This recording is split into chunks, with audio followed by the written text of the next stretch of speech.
हरे कृष्ण कृष्ण कृष्ण हरे हरे, हरे राम राम राम हरे हरे। यद्यद् आचरति श्रेष्ठस्ततद्धेवितरो जनः, स यत् प्रमाणं कुरुते ಲೋಕಸ್ತದನುವರ್ತತೆ. ಶ್ರೇಷ್ಠನಾದವನು ಹೇಗೆ ನಡೆದರೆ ಹಾಗೆ ಸಾಮಾನ್ಯ ಜನರು ಅನುಸರಿಸುತ್ತಾರೆ. ಮೇಲ್ಪಂಕ್ತಿಯಾದ ತನ್ನ ಕಾರ್ಯಗಳಿಂದ ಆತನು ಯಾವುದನ್ನು ಪ್ರಮಾಣವನ್ನಾಗಿ ಮಾಡುತ್ತಾನೋ ಅದನ್ನೇ ಲೋಕವು ಅನುಸರಿಸುತ್ತದೆ. ಶ್ರೇಷ್ಠನಾದವನು ಯಾವ ತರ ನಡೆದುಕೊಳ್ಳುತ್ತಾನೆ, ಜನಸಾಮಾನ್ಯರು ಹಾಗೆ ಅನುಸರಿಸುತ್ತಾರೆ. ಶ್ರೇಷ್ಠರು ಯಾರು ಹಾಗಾದ್ರೆ? ಯಾರಂತ ತಿಳ್ಕೊಬಹುದು ನಾವು. ಈಗ ನಾಯಕನ ಸ್ಥಾನದಲ್ಲಿ ಇರುವವರು, ಒಂದು ಜವಾಬ್ದಾರಿಯುತ ಸ್ಥಾನದಲ್ಲಿ ಇರುವವರನ್ನ ನಾವು ನಾಯಕರು ಅಂತ ನಾವು ಹೇಳ್ಬೋದು. ಈಗ ಒಂದು ಅರ್ಥದಲ್ಲಿ ಪ್ರತಿಯೊಬ್ಬರು ನಾಯಕರೇ. ತಂದೆ ತಾಯಿಯರು ತಮ್ಮ ಮಕ್ಕಳಿಗೆ ಲೀಡರ್ಸ್ ಅಲ್ವಾ. ಶಿಕ್ಷಕರು ಅಂದ್ರೆ ಟೀಚರ್ಸ್, ಸ್ಕೂಲ್ ಟೀಚರ್ಸ್ ತಮ್ಮ ವಿದ್ಯಾರ್ಥಿಗಳಿಗೆ ಅವರು ಲೀಡರ್ಸ್ ಆಗಿರುತ್ತಾರೆ. ಹಾಗೆ ದೇಶದ ನಾಯಕರಾದವರು ದೇಶದ ಪ್ರಜೆಗಳಿಗೆ ಅವರು ಮಾದರಿಯಾಗಿರುತ್ತಾರೆ. ಅಂದ್ರೆ ಅವರು ಯಾವ ತರ ಜವಾಬ್ದಾರಿಯುತ ಸ್ಥಾನದಲ್ಲಿ ಇದ್ದುಕೊಂಡು ಅವರು ಯಾವ ತರ ನಡೆಯುತ್ತಾರೋ ಅದೇ ತರ ಸಾಮಾನ್ಯ ಜನರು ಅವರನ್ನ ಅನುಸರಿಸುತ್ತಾರೆ. ಯಥಾ ರಾಜ ತಥಾ ಪ್ರಜಾ. ಆದ್ರಿಂದ ಪ್ರಭುಪಾದರು ಹೇಳುತ್ತಾರೆ, king should be a devotee. ರಾಜನಾದವನು ಭಕ್ತನಾಗಿರಬೇಕು. ದೇಶದ ನಾಯಕನಾದವನು ಭಕ್ತನಾಗಿದ್ದರೆ ಜನಸಾಮಾನ್ಯರು ಕೂಡ ಭಕ್ತರಾಗುತ್ತಾರೆ. ದೇಶದ ನಾಯಕನಾದವನು ಅಥವಾ ರಾಜ್ಯದ ನಾಯಕನಾದವನು, ಇವರು ಈಗ ರಾಷ್ಟ್ರಾಧ್ಯಕ್ಷರಾಗಿರೋರು, ಪ್ರಧಾನಿಯಾಗಿರೋರು ಅಥವಾ ಮುಖ್ಯಮಂತ್ರಿ ಆಗಿರೋರು ಭಕ್ತರಾಗಿದ್ದರೆ ಜನಸಾಮಾನ್ಯರು ಅವರನ್ನ ನೋಡಿ ಕಲಿಯುತ್ತಾರೆ ಅಲ್ವಾ, ಅವರನ್ನ ನೋಡಿ ಅನುಸರಿಸುತ್ತಾರೆ. ಆದ್ರಿಂದ ಶ್ರೇಷ್ಠರಾದವರು ತಮ್ಮ ಜವಾಬ್ದಾರಿಯನ್ನ ಅರಿತು ಬಾಳ್ಬೇಕು ಅಂತ ಪ್ರಭುಪಾದರು ಹೇಳ್ತಾರೆ. ನಮ್ಮ ದೇಶಕ್ಕೆ ಸ್ವಾತಂತ್ರ್ಯ ಸಿಕ್ಕಿದ ಸಮಯದಲ್ಲಿ ಪ್ರಭುಪಾದರು ನಮ್ಮ ದೇಶದ ನಾಯಕರೆನಿಸಿಕೊಳ್ಳುವಂಥ ಹಲವಾರು ಜನರನ್ನು ಅವರು ಸಂಪರ್ಕಿಸಿದ್ರು. ಹೇಳಿದ್ರು, ನಮ್ಮ ದೇಶಕ್ಕೆ ಸ್ವಾತಂತ್ರ್ಯವೇನೋ ಸಿಕ್ಕಿತು, ಆದರೆ ನಮ್ಮತನವನ್ನು ನಾವು ಮತ್ತೆ ಮರಳಿ ಸ್ಥಾಪಿಸಬೇಕಾಗಿದೆ. ನಾವು ಅದನ್ನು ಮರೆತಿದ್ದೇವೆ. ಯಾವುದು ನಮ್ಮತನ? ನಮ್ಮ ಆಧ್ಯಾತ್ಮಿಕ ಜೀವನ, ತುಂಬ ಶ್ರೀಮಂತವಾಗಿರುವಂಥ ಸಂಸ್ಕೃತಿ ಸಂಸ್ಕಾರ ನಮ್ಮದು ಭಾರತೀಯರದು. ಅದನ್ನು ನಾವು ಮರೆತು ಬಿಟ್ಟಿದ್ದೀವಿ ಬ್ರಿಟಿಷರ ಆಳ್ವಿಕೆಯಿಂದ. ಅದನ್ನು ಮರಳಿ ತರುವಂಥ ಪ್ರಯತ್ನ ಮಾಡಬೇಕಾಗಿದೆ. ಆಧ್ಯಾತ್ಮಿಕತೆಯ ಜೀವನವನ್ನು ನಾವು ನಡೆಸಬೇಕಾಗಿದೆ. ಇದೊಂದೇ ನಮಗೆ ಸಂತೋಷವನ್ನು ತರಬಲ್ಲದು. ಆದ್ದರಿಂದ ಮುಖ್ಯವಾಗಿ ನಾವು ಆಧ್ಯಾತ್ಮಿಕತೆಯನ್ನು ಅರ್ಥ ಮಾಡ್ಕೊಳ್ಬೇಕಾದ್ರೆ ಭಗವದ್ಗೀತೆಯನ್ನು ಪ್ರತಿಯೊಬ್ಬ ಭಾರತೀಯ ಅರ್ಥ ಮಾಡ್ಕೊಳ್ಬೇಕು. ಈಗ ಭಗವದ್ಗೀತೆಯ ಜ್ಞಾನವನ್ನು ಪ್ರತಿಯೊಬ್ಬರು ಓದಿ ಅರ್ಥ ಮಾಡಿಕೊಳ್ಳೋ ಥರ ಒಂದು ವ್ಯವಸ್ಥೆ ನಡೆಯಬೇಕಾಗಿದೆ. ಆದ್ದರಿಂದ ಯಾರು ನಾಯಕರಾಗುತ್ತಾರೋ, ಈಗ ಹೊಸ ಸರ್ಕಾರ ರಚನೆ ಆಗುವಾಗ ಯಾರು ನಾಯಕರಾಗುತ್ತಾರೋ ಪ್ರತಿಯೊಬ್ಬರು ಭಗವದ್ಗೀತೆಯನ್ನು ಓದುವಂತಾಗಲಿ. ಈ ಒಂದು ರೂಲ್ಸನ್ನು ನೀವು ತಗೊಂಡು ಬನ್ನಿ, ಈ ಒಂದು ನಿಯಮವನ್ನು ನೀವು ಜಾರಿಗೊಳಿಸಿ. ದೇಶದ ನಾಯಕರೆನಿಸಿಕೊಂಡವರು ಮತ್ತು ಯಾರೆಲ್ಲ ಆ ಮಂತ್ರಿಮಂಡಲದ ಸ್ಥಾನದಲ್ಲಿ ಯಾರ್ಯಾರು ಇರುತ್ತಾರೋ ನಾಯಕರು, ಪ್ರತಿಯೊಬ್ಬರು ಭಗವದ್ಗೀತೆಯನ್ನು ಕಂಪಲ್ಸರಿಯಾಗಿ ಓದಬೇಕು ಅನ್ನುವಂಥ ಒಂದು ರೂಲ್ಸನ್ನು ನೀವು ತನ್ನಿ ಅಂತ ಪ್ರಭುಪಾದರು ಸಲಹೆಯನ್ನು ಕೊಡ್ತಾರೆ. ಆದರೆ ಪ್ರಭುಪಾದರ ಮಾತಿಗೆ ಆವಾಗ ಅಷ್ಟೊಂದು ಯಾರೂ ಒಂದು ಪ್ರಾಮುಖ್ಯತೆಯನ್ನು ಕೊಡುವುದಿಲ್ಲ. ಆವಾಗ ಏನಾದರೂ ಪ್ರಭುಪಾದರ ಮಾತಿಗೆ ಬೆಲೆ ಕೊಟ್ಟು ಭಗವದ್ಗೀತೆಯನ್ನು ನಮ್ಮ ರಾಷ್ಟ್ರ ಪುಸ್ತಕವನ್ನಾಗಿ ಘೋಷಿಸಿದ್ರೆ ಇಂದಿಗೆ ನಮ್ಮ ಸಮಾಜದಲ್ಲಿ ಇಷ್ಟೊಂದು ದುರವ್ಯವಸ್ಥೆ ಇರುತ್ತಿರಲಿಲ್ಲ. ಪ್ರತಿಯೊಬ್ಬರು ಭಗವದ್ಗೀತೆಯನ್ನು ಅರ್ಥ ಮಾಡ್ಕೊಳ್ತಾ ಇದ್ರು, ಉತ್ತಮ ಪ್ರಜೆಗಳಾಗ್ತಾ ಇದ್ರು. ಇಷ್ಟೊಂದು ರಾಜಕೀಯ ನಾಯಕರುಗಳು ಇಷ್ಟೊಂದು ಭ್ರಷ್ಟಾಚಾರವನ್ನು ಮಾಡ್ತಾ ಇರಲಿಲ್ಲ. ಯಾಕೆಂದರೆ ಯಾರೇ ಆಗಲಿ ಭಗವದ್ಗೀತೆಯನ್ನು ಸರಿಯಾಗಿ ಓದಿದವನು ಭ್ರಷ್ಟಾಚಾರದಂತಹ ಕಾರ್ಯವನ್ನು ಅವನು ಮಾಡೋದಿಲ್ಲ. ಕರ್ಮದ ಫಲ ಯಾವ ಥರ ಕೆಲಸ ಮಾಡುತ್ತೆ ತನ್ನ ಮೇಲೆ ಅನ್ನೋದನ್ನು ಅವನು ಸರಿಯಾಗಿ ಅರಿತುಕೊಂಡಿರುತ್ತಾನೆ. ಹೀಗೆ ಹೇಳಲಾಗುತ್ತದೆ, ದೇಶದ ನಾಯಕನಾದವನು ತನ್ನ ಪ್ರಜೆಗಳ ಪಾಪದ ಫಲವನ್ನು ಕೂಡ ಒಂದಿಷ್ಟು ಪರ್ಸೆಂಟೇಜ್ ಅವನು ತೆಗೆದುಕೊಳ್ತಾನಂತೆ. ಈಗ ದೇಶದ ನಾಯಕನಾದವನು ಪ್ರಜೆಗಳ ಪಾಪವನ್ನು ತೆಗೆದುಕೊಳ್ತಾನಂತಾದರೆ ಯಾರಿಗೆ ತಾನೇ ಅಧಿಕಾರದಲ್ಲಿ ಇರಲಿಕ್ಕೆ ಇಷ್ಟ ಇರುತ್ತಲ್ವಾ? ಅಧಿಕಾರಕ್ಕಾಗಿ ಗುದ್ದಾಟ ಅನ್ನುವಂಥದ್ದು ನಡೆಯುವ ಚಾನ್ಸಸ್ಸೇ ಇರೋದಿಲ್ಲ ಈ ಥರ ಭಗವದ್ಗೀತೆಯನ್ನು ಪ್ರತಿಯೊಬ್ಬರು ಸರಿಯಾಗಿ ಅರ್ಥ ಮಾಡಿಕೊಂಡಾಗ. ಆದ್ದರಿಂದ ಮೊದಲಿಗೆ ನಾಯಕನೆನಿಸಿಕೊಂಡವನು ಇದನ್ನು ಅರಿತುಕೊಳ್ಳುವುದರ ಅವಶ್ಯಕತೆ ಇದೆ. ಆಧ್ಯಾತ್ಮಿಕ ಜ್ಞಾನವನ್ನು ಅವನು ತಿಳಿದುಕೊಳ್ಳಬೇಕು, ಭಗವದ್ಗೀತೆಯನ್ನು ಅವನು ಓದಬೇಕು.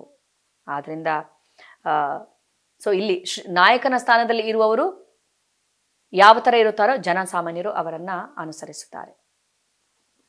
ಈಗ ಯಾವ ಥರ ಪರಿಸ್ಥಿತಿ ಬಂದಿದೆ ಅಂದರೆ, ಭಗವದ್ಗೀತೆನ ರಾಷ್ಟ್ರ ಪುಸ್ತಕವನ್ನಾಗಿ ಘೋಷಿಸುವಂತಹ ಒಂದು ಅಂದರೆ ಆ ವಿಷಯವನ್ನು ಕೂಡ ನಾವು ಇಲ್ಲಿ ಇದು ಮಾಡಲಿಕ್ಕೂ ಸಾಧ್ಯನೇ ಇಲ್ಲ.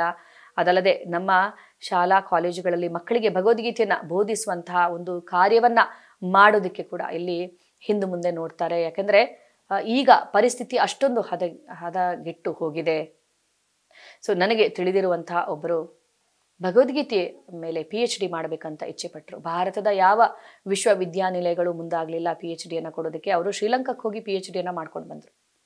ಸೊ ವಿದೇಶಗಳಲ್ಲಿರುವಂತಹ ವಿಶ್ವವಿದ್ಯಾಲಯಗಳು ಭಗವದ್ಗೀತೆಯ ಬಗ್ಗೆ PhDಯನ್ನು ಕೊಡ್ತಾ ಇವೆ. ಆದರೆ ಭಾರತದ ಪರಿಸ್ಥಿತಿ ಈಗ ಈ ಥರ ಆಗಿದೆ.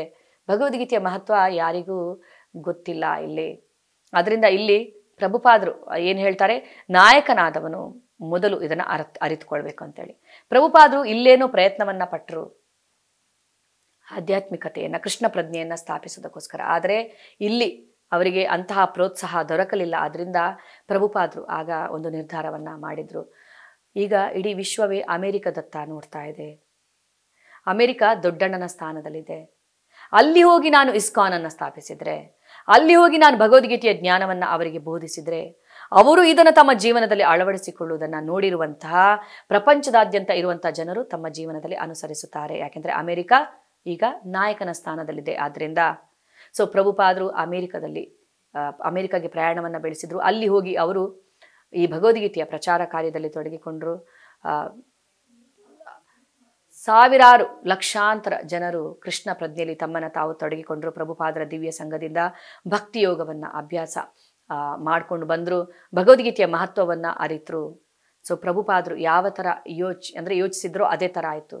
ಅಮೆರಿಕದವರು ಭಕ್ತಿ ಮಾರ್ಗವನ್ನು ಅನುಸರಿಸ್ತಾ ಇರುವುದನ್ನು ನೋಡಿರುವಂತಹ ಪ್ರಪಂಚದಾದ್ಯಂತ ಇರುವಂತಹ ಜನರು ಅವರು ಕೂಡ ಭಕ್ತಿಯ ಮಹತ್ವವನ್ನು ತಿಳಿದುಕೊಂಡ್ರು. ಸೊ ಭಾರತೀಯರು ಕೂಡ ಭಕ್ತಿಯ ಮಹತ್ವವನ್ನು ಅರಿತುಕೊಂಡ್ರು. ಸೊ ಅಮೆರಿಕನ್ನರೇ ಇದನ್ನು ಅನುಸರಿಸುತ್ತಾರೆ ಅಂದ ಮೇಲೆ ನಾವ್ಯಾಕೆ ಇದನ್ನು ನಮ್ಮ ಜೀವನದಲ್ಲಿ ಅಳವಡಿಸಿಕೊಳ್ಬಾರದು ಅಂತೇಳಿ. ಸೊ ಹೀಗೆ ಹಲವಾರು ಜನರಿದ್ದಾರೆ. ಹೇಗೆ ಭಕ್ತಿ ಮಾರ್ಗದಲ್ಲಿ ಬಂದು ಜನರಿಗೆ ಮಾರ್ಗದರ್ಶನವಾಗಿರುವಂಥವರು. ಈ ಥರ ಹಲವಾರು ನಾಯಕರ ಒಂದು ಹೆಸರಿದೆ ವೆಸ್ಟರ್ನ್ ಇದರಲ್ಲಿ, ಅಂದರೆ ವಿದೇಶದಲ್ಲಿ ಶ್ರೇಷ್ಠರಾದ ನಾಯಕರು. ಅವರು ತಾವು ತಮ್ಮ ಜೀವನದಲ್ಲಿ ಭಕ್ತಿಯೋಗವನ್ನು ಅಳವಡಿಸಿ ಯಾರ್ಯಾರು ತಮ್ಮ ಅನುಯಾಯಿಗಳಿರುತ್ತಾರೋ ಅವರಿಗೆ ಅವರು ತೋರಿಸಿಕೊಟ್ರು ಈ ಥರ ಅಂಥೇಳಿ. ಜಾರ್ಜ್ ಹ್ಯಾರಿಸನ್ ಅನ್ನಂತಹ ಹೆಸರಾಂತ ಮ್ಯೂಸಿಕ್ ಡೈರೆಕ್ಟರ್ ಕೃಷ್ಣ ಪ್ರಜ್ಞೆಯಲ್ಲಿ ಇದ್ದು ಅವರು ಹೇಗೆ ತೋರಿಸಿದ್ರು ಯಾವ ಥರ ಭಕ್ತಿಯನ್ನು ಮಾಡಬೇಕು ಅಂತೇಳಿ. ಲಕ್ಷಾಂತರ ಜನ ಅವರ ಅಭಿಮಾನಿಗಳು ಕೂಡ ಕೃಷ್ಣ ಪ್ರಜ್ಞೆಗೆ ಬಂದರು ಅವರಿಂದಾಗಿ. ಸೊ ಅವರು ನಾಯಕನ ಸ್ಥಾನದಲ್ಲಿದ್ದು ತೋರಿಸಿಕೊಟ್ರು ಏನು ಮಾಡ್ಬೇಕನ್ನೋದನ್ನ ಜನಸಾಮಾನ್ಯರು ಅನುಸರಿಸಿದ್ರು. ಹೀಗೆ ಹಲವಾರು ಜನರ ಹೆಸರಿದೆ. ಯಾನ್ ಚೆಸ್ಟರ್ ಅಂತ ಮ್ಯೂಸಿಕ್ ಕಂಪೋಸರ್, ಡಾಕ್ಟರ್ ಕೆನೆತ್ ವ್ಯಾಲ್ಪೆ ಅಂತ ಪ್ರೊಫೆಸರ್, ಆಲ್ಫ್ರೆಡ್ ಫೋರ್ಡ್ ಅಂತೇಳಿ ಫೋರ್ಡ್ ಕಾರ್ ಕಂಪನಿಯ ಮಾಲೀಕರು, ಓನರ್. ಅವರು ಈ ಭಕ್ತಿ ಮಾರ್ಗದಲ್ಲಿ ಇಸ್ಕಾನ್ನ ಬೋಧನೆಗಳಿಂದ ಪ್ರಭಾವಿತರಾಗಿ ಪ್ರಭುಪಾದರಿಂದ ದೀಕ್ಷೆಯನ್ನು ತೆಗೆದುಕೊಂಡು ಭಕ್ತಿಯೋಗದಲ್ಲಿ ತಮ್ಮನ್ನು ತಾವು ತೊಡಗಿಸಿಕೊಂಡಿದ್ದಾರೆ. ಅವರು ಈಗ ಪಶ್ಚಿಮ ಬಂಗಾಳದ ಮಾಯಾಪುರ ಅನ್ನುವಂಥ ಒಂದು ಸ್ಥಳದಲ್ಲಿ ಪ್ರಪಂಚದಲ್ಲೇ ಅತ್ಯಂತ ದೊಡ್ಡದಾದ ಕೃಷ್ಣ ದೇವಸ್ಥಾನ, ಇಸ್ಕಾನ್ ದೇವಸ್ಥಾನವನ್ನು ಸ್ಥಾಪಿಸ್ತಾ ಇದ್ದಾರೆ. ಕೋಟ್ಯಾಂತರ ಇದರಲ್ಲಿ ಅದು ಪ್ರಾಜೆಕ್ಟ್, ಅದು ಕೋಟ್ಯಾಂತರ ರೂಪಾಯಿ ಬೇರೆ ಇದು ಮಾಡುವಂಥ ಪ್ರಾಜೆಕ್ಟ್ ಅದು. ಸೊ ಹೀಗೆ ಶ್ರೇಷ್ಠರಾದ ನಾಯಕರು ಅವರು ತಮ್ಮ ಆಚರಣೆಯ ಮೂಲಕ ಜನಸಾಮಾನ್ಯರಿಗೆ ತೋರಿಸುತ್ತಾರೆ ಯಾವ ಥರ ಇರಬೇಕು ಅಂತೇಳಿ. ಧೂಮೇನಾವ್ರಿಯತೆ ವಹ್ನಿರ್ ಯಥಾ ದರ್ಶೋ ಮಲೇನ ಚ ಯಥೋಲ್ಭೇನಾವ್ರತೋ ಗರ್ಭಸ್ ತಥಾ ತೇನೇದಮಾವೃತಂ. ಹೊಗೆಯು ಬೆಂಕಿಯನ್ನು ಮುಚ್ಚುವಂತೆ, ಧೂಳು ಕನ್ನಡಿಯನ್ನು ಮುಚ್ಚುವಂತೆ, ಗರ್ಭಕೋಶವು ಭ್ರೂಣವನ್ನು ಮುಚ್ಚುವಂತೆ ವಿವಿಧ ಪ್ರಮಾಣಗಳ ಕಾಮವು ಜೀವಿಯನ್ನು ಮುಚ್ಚುತ್ತದೆ. ಸೊ ಇಲ್ಲಿ ಕಾಮ, ಅಟ್ಯಾಚ್ಮೆಂಟ್, ಕಾಮನೆಗಳು ಹೇಗೆ ಇದು ನಮ್ಮ ಕಾನ್ಷಿಯಸ್ಸನ್ನು ಮುಚ್ಚುತ್ತವೆ ಅನ್ನೋದನ್ನು ಇಲ್ಲಿ ವಿವರಿಸಲಾಗಿದೆ. ಸೊ ಇದಕ್ಕೆ ಪ್ರಭುಪಾದರು ಯಾವ ಥರ ವಿವರಣೆಯನ್ನು ಕೊಡ್ತಾರೆ ಅನ್ನೋದನ್ನು ನಾವು ತಿಳಿದುಕೊಳ್ಳೋಣ. ಸೊ 3 ಪ್ರಮಾಣಗಳ ಆವರಣಗಳು ಜೀವಿಯನ್ನು ಮುಚ್ಚಿ ಅವನ ಶುದ್ಧ ಪ್ರಜ್ಞೆಯನ್ನು ಮುಸುಕುಗೊಳಿಸುತ್ತವೆ. ಬೆಂಕಿಯಲ್ಲಿನ ಹೊಗೆ, ಕನ್ನಡಿಯ ಮೇಲಿನ ಧೂಳು, ಭ್ರೂಣದ ಸುತ್ತಣ ಗರ್ಭಕೋಶದಂತೆ ಇರುವ ಈ ಆವರಣವು ಕಾಮದ ವಿವಿಧ ತೋರಿಕೆಗಳು ಅಷ್ಟೇ. ಕಾಮವನ್ನು ಹೊಗೆಗೆ ಹೋಲಿಸಿದಾಗ ಕಿಡಿಯಂತೆ ಇರುವ ಜೀವಿಯ ಬೆಂಕಿಯು ಸ್ವಲ್ಪ ಮಟ್ಟಿಗೆ ಕಾಣುತ್ತದೆ ಎಂದು ಅರ್ಥ. ಬೇರೆ ಮಾತುಗಳಲ್ಲಿ ಹೇಳುವುದಾದರೆ ಜೀವಿಯು ತನ್ನ ಕೃಷ್ಣ ಪ್ರಜ್ಞೆಯನ್ನು ಸ್ವಲ್ಪ ಮಟ್ಟಿಗೆ ಪ್ರದರ್ಶಿಸಿದಾಗ ಅವನನ್ನು ಹೊಗೆಯು ಮುಚ್ಚಿದ ಅಗ್ನಿಗೆ ಹೋಲಿಸಬಹುದು. ಹೊಗೆ ಇರುವಲ್ಲಿ ಅಗ್ನಿಯು ಇರಲೇಬೇಕು. ಆದರೂ ಪ್ರಾರಂಭದ ಘಟ್ಟದಲ್ಲಿ ಅಗ್ನಿಯು ಹೊರಕ್ಕೆ ಕಾಣಿಸಿಕೊಳ್ಳುವುದಿಲ್ಲ. ಈ ಘಟ್ಟವು ಕೃಷ್ಣ ಪ್ರಜ್ಞೆಯ ಆರಂಭಿಕ ಘಟ್ಟದಂತಿದೆ. ಕನ್ನಡಿಯ ಮೇಲಿನ ಧೂಳು ಮನಸ್ಸಿನ ಕನ್ನಡಿಯನ್ನು ಹಲವಾರು ಆಧ್ಯಾತ್ಮಿಕ ರೀತಿಗಳಲ್ಲಿ ಶುಭ್ರಗೊಳಿಸುವ ವಿಧಾನಕ್ಕೆ ಸಂಬಂಧಿಸಿದೆ. ಅತ್ಯುತ್ತಮ ಮಾರ್ಗವೆಂದರೆ ಭಗವಂತನ ಪಾವನ ನಾಮದ ಸಂಕೀರ್ತನೆ. ಗರ್ಭಕೋಶವು ಭ್ರೂಣವನ್ನು ಆವರಿಸಿರುವ ಸಾದೃಶ್ಯವು ನಿಸ್ಸಹಾಯಕ ಸ್ಥಿತಿಯನ್ನು ಸೂಚಿಸುತ್ತದೆ. ಗರ್ಭದಲ್ಲಿರುವ ಶಿಶುವು ಎಷ್ಟು ನಿಸ್ಸಹಾಯಕವೆಂದರೆ ಅದು ಅಲ್ಲಾಡಲಾರದು. ಬದುಕಿನ ಈ ಸ್ಥಿತಿಗಳನ್ನು ಮರಗಳ ಸ್ಥಿತಿಗೆ ಹೋಲಿಸಬಹುದು. ಮರಗಳು ಜೀವಿಗಳೇ, ಆದರೆ ಸ್ವಲ್ಪ ಹೆಚ್ಚು ಕಡಿಮೆ ಪ್ರಜ್ಞೆ ಇಲ್ಲದಿರುವಷ್ಟು ಮಟ್ಟಿಗೆ ಕಾಮದ ಅತಿ ಹೆಚ್ಚಿನ ಪ್ರದರ್ಶನದಿಂದ ಅವನ್ನು ಇಂತಹ ಸ್ಥಿತಿಯಲ್ಲಿ ಇಡಲಾಗಿದೆ. ಮುಚ್ಚಿರುವ ಕನ್ನಡಿಯನ್ನು ಪಶು ಪಕ್ಷಿಗಳಿಗೆ ಹೋಲಿಸಿದೆ. ಹೊಗೆಯಿಂದ ಆವೃತವಾದ ಅಗ್ನಿಯನ್ನು ಮನುಷ್ಯನಿಗೆ ಹೋಲಿಸಿದೆ. ಮನುಷ್ಯನ ರೂಪದಲ್ಲಿ ಜೀವಿಯು ಕೃಷ್ಣ ಪ್ರಜ್ಞೆಯನ್ನು ಸ್ವಲ್ಪ ಮಟ್ಟಿಗೆ ಪುನಶ್ಚೇತನಗೊಳಿಸಬಹುದು. ಆತನು ಇನ್ನೂ ಬೆಳವಣಿಗೆಯನ್ನು ಸಾಧಿಸಿದರೆ ಆಧ್ಯಾತ್ಮಿಕ ಜೀವನದ ಅಗ್ನಿಯನ್ನು ತನ್ನಲ್ಲಿ ಮತ್ತೆ ಹೊತ್ತಿಸಬಹುದು. ಬೆಂಕಿಯಲ್ಲಿನ ಹೊಗೆಯನ್ನು ಎಚ್ಚರಿಕೆಯಿಂದ ನಿರ್ವಹಿಸಿದರೆ ಬೆಂಕಿಯು ಪ್ರಜ್ವಲಿಸುವಂತೆ ಮಾಡಬಹುದು. ಆದುದರಿಂದ ಮಾನವ ಜನ್ಮವು ಐಹಿಕ ಅಸ್ತಿತ್ವದ ಗೋಜಿನಿಂದ ತಪ್ಪಿಸಿಕೊಳ್ಳಲು ಜೀವಿಗೆ ಒಂದು ಅವಕಾಶ. ಮನುಷ್ಯ ಜನ್ಮದಲ್ಲಿ ಸಮರ್ಥ ಮಾರ್ಗದರ್ಶನದಲ್ಲಿ ಕೃಷ್ಣ ಪ್ರಜ್ಞೆಯನ್ನು ಬೆಳೆಸಿಕೊಂಡು ಶತ್ರುವಾದ ಕಾಮವನ್ನು ಸೋಲಿಸಬಹುದು. ಸೊ ಹೇಗೆ ವಿವಿಧ ಪ್ರಕಾರಗಳ ಕಾಮಗಳು ನಮ್ಮನ್ನು ಆವರಿಸಿರುತ್ತವೆ ಅನ್ನೋದನ್ನು ನಾವು ಇಲ್ಲಿ ಅರ್ಥ ಮಾಡಿಕೊಂಡು, ಈಗ ಪ್ರೀತಿ, ಪ್ರೇಮ ಮತ್ತು ಕಾಮಕ್ಕೆ ಇರುವಂತಹ ವ್ಯತ್ಯಾಸ ಏನು ಅಂತೇಳಿ. ಆತ್ಮದ ಸಹಜ ಸ್ವಭಾವ ಪರಮಾತ್ಮನನ್ನ ಪ್ರೀತಿಸುವಂಥದ್ದು, ಭಗವಂತನನ್ನ. ಆದರೆ ಈ ಐಹಿಕ ಪ್ರಪಂಚಕ್ಕೆ ಬಂದಾಗ ಈ ಐಹಿಕ ಪ್ರಪಂಚದ 3 ಗುಣಗಳ ಒಂದು ಪ್ರಭಾವಕ್ಕೆ ಒಳಗಾಗಿ ನಮ್ಮ ನಿಜವಾದ ಸ್ವರೂಪವನ್ನ ನಾವು ಮರೀತೀವಿ. ಅದನ್ನ ಪ್ರೇಮವನ್ನ ನಾವು ಅಂದರೆ ಕಾಮವನ್ನೇ ನಾವು ಪ್ರೇಮ ಅಂತ ಅಂದುಕೊಳ್ಳುತ್ತೇವೆ. ಸೊ ನಿಜವಾಗ್ಲೂ ಪ್ರೇಮ ಅಂದರೆ ಏನು? ಅದು ಶಾಶ್ವತವಾಗಿರುವಂಥದ್ದನ್ನು ಪ್ರೇಮ ಅಂತ ಹೇಳಲಾಗುತ್ತದೆ. ಈ ಐಹಿಕ ಪ್ರಪಂಚದಲ್ಲಿ ಯಾವುದೇ ಸಂಬಂಧಗಳಿರಲಿ, ಯಾವುದೇ ಪ್ರೀತಿ ಪ್ರೇಮ ಇರಲಿ, ಅದು ಶಾಶ್ವತ ಅನ್ನುವಂಥದ್ದು ಅಲ್ಲ. ಎಷ್ಟೇ ಗಾಢವಾದ ಪ್ರೀತಿ ಇರಲಿ, ಮೃತ್ಯುವಿನೊಂದಿಗೆ ಕೊನೆಯಾಗಲೇಬೇಕು ಅಲ್ವಾ? ಪ್ರೀತಿ ಪ್ರೇಮ ಅನ್ನುವಂಥದ್ದು ಶಾಶ್ವತವಾಗಿರುವಂಥದ್ದು ಅಂತಾದರೆ ಅದು ಭಗವಂತನೊಂದಿಗೆ ಮಾತ್ರ ಸಾಧ್ಯ ಅಂತ ಹೇಳಲಾಗುತ್ತದೆ. ಈಗ ನಮ್ಮವರಿಗೆ ಈಗ 10 ವರ್ಷದ ಹಿಂದಿನ ಸ್ನೇಹಿತರು ಎಷ್ಟು ಜನ ಇನ್ನೂ ಸ್ನೇಹಿತರಾಗಿ ಉಳಿದಿರಬಹುದು? ತುಂಬ ಕಡಿಮೆ ಅಂತ ಹೇಳ್ಬೋದು. ಇನ್ನು ಬಾಲ್ಯದ ಸ್ನೇಹಿತರು ಇದ್ದಾರಾ ಸ್ನೇಹಿತರಾಗಿ? ಇನ್ನೂ ಅತಿ ಕಡಿಮೆ ಅಂತ ಹೇಳ್ಬೋದು. ಹೋಗ್ಲಿ, ಹಿಂದಿನ ಜನ್ಮದ ಸ್ನೇಹಿತರು ನಮ್ಗೆ ಯಾರಿಗಾದ್ರೂ ನೆನಪಿದ್ದಾರಾ? ಇಲ್ವೇ ಇಲ್ಲ. ಆದ್ರಿಂದ ಈ ಜನ್ಮದಲ್ಲಿ ಯಾರ ಜೊತೆ ನಮ್ಮ ಸ್ನೇಹ, ಸಂಬಂಧ, ಪ್ರೀತಿ, ಪ್ರೇಮ ಏನೇ ಇದ್ರೂ ಅದು ತಾತ್ಕಾಲಿಕ. ಮೃತ್ಯುವಿನೊಂದಿಗೆ ಅದು ಕೊನೆಯಾಗಲೇಬೇಕು. ಆದರೆ ನಮ್ಮ ಶಾಶ್ವತವಾದ ಸಂಬಂಧ ಒಬ್ಬರೊಂದಿಗಿದೆ. ಯಾರೊಂದಿಗೆ? ಅದು ಭಗವಂತನೊಂದಿಗೆ. ಅದು ಶಾಶ್ವತ. ಅದು ಯಾವತ್ತೂ ಕೊನೆಗೊಳ್ಳುವುದಿಲ್ಲ. ಮೃತ್ಯುವಿನೊಂದಿಗೂ ಕೊನೆಯಾಗುವುದಿಲ್ಲ. ಮೃತ್ಯುವಿನ ನಂತರವೂ ಮುಂದುವರಿಯುತ್ತದೆ. ಜನ್ಮ ಜನ್ಮಗಳ ನಂತರನೂ ಮುಂದುವರಿಯುತ್ತದೆ. ಯಾಕೆ ಮುಂದುವರಿಯುತ್ತದೆ? ಯಾಕೆಂದರೆ ಪರಮಾತ್ಮ ಎಲ್ಲರ ಹೃದಯದಲ್ಲಿ ಅವರು ಪರಮಾತ್ಮನಾಗಿ ಬರುತ್ತಾರೆ.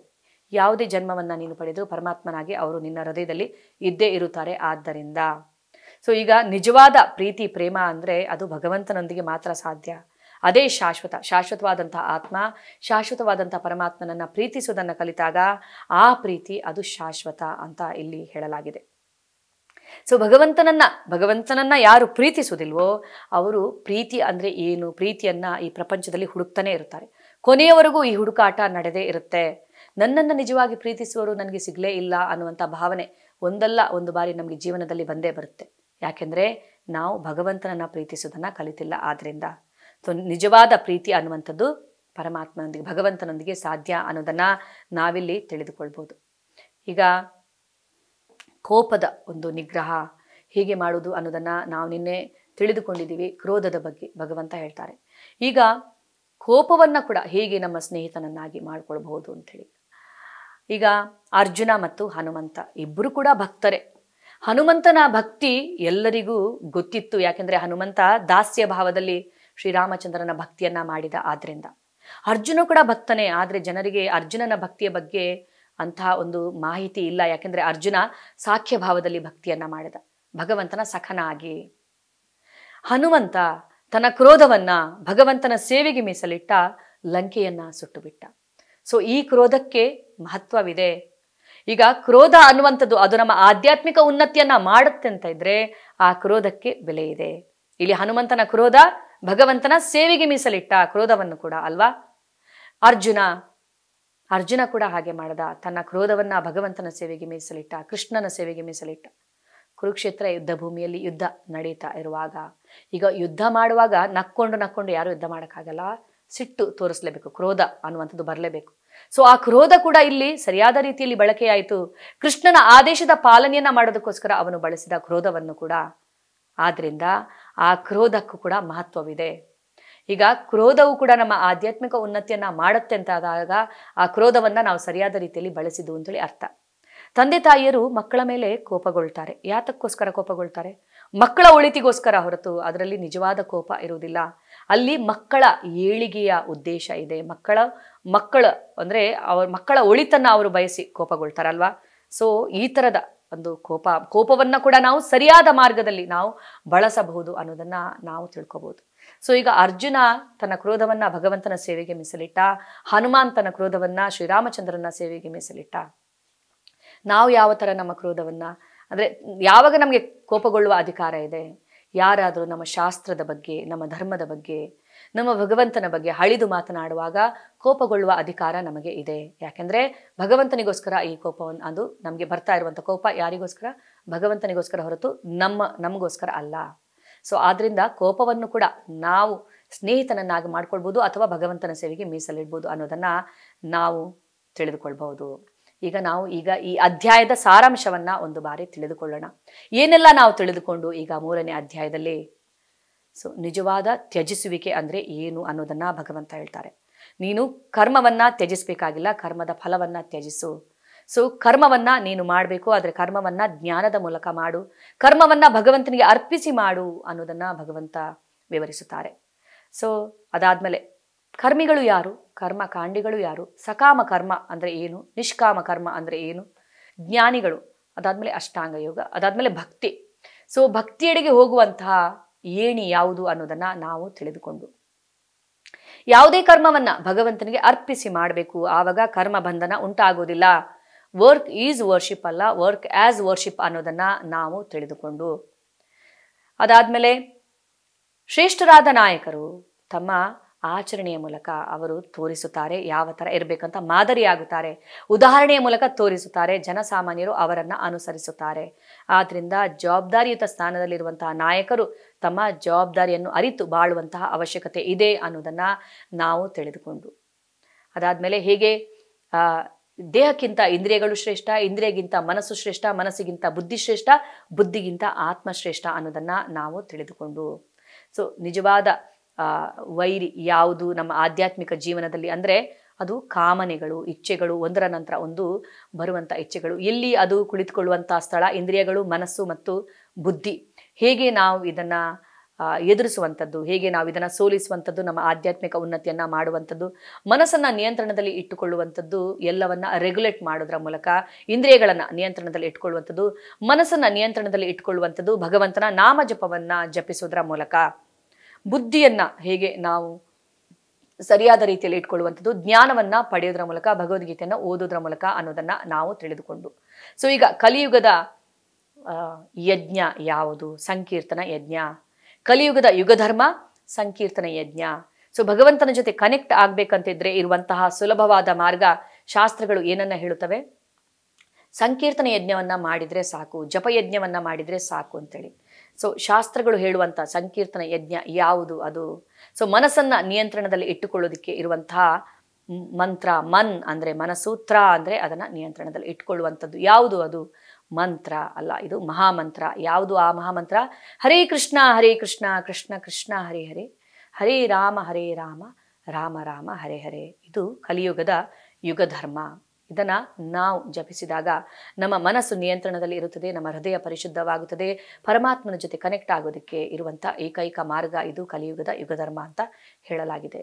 ಸೊ ನೀವೆಲ್ಲರೂ ಇದನ್ನು ಪ್ರತಿನಿತ್ಯ ಜಪಿಸಿ ನಿಮಗೆ ಭಗವಂತನನ್ನು ತಿಳಿದುಕೊಳ್ಳೋದಕ್ಕೆ, ಭಗವದ್ಗೀತೆಯನ್ನು ಅರಿತುಕೊಳ್ಳೋದಕ್ಕೆ ತುಂಬಾ ಸಹಾಯವಾಗುತ್ತೆ ಅಂತ ಹೇಳುತ್ತಾ ಇಂದಿನ ಈ ಅಧ್ಯಾಯವನ್ನು ಕೊನೆಗೊಳಿಸ್ತಾ ಇದ್ದೀನಿ.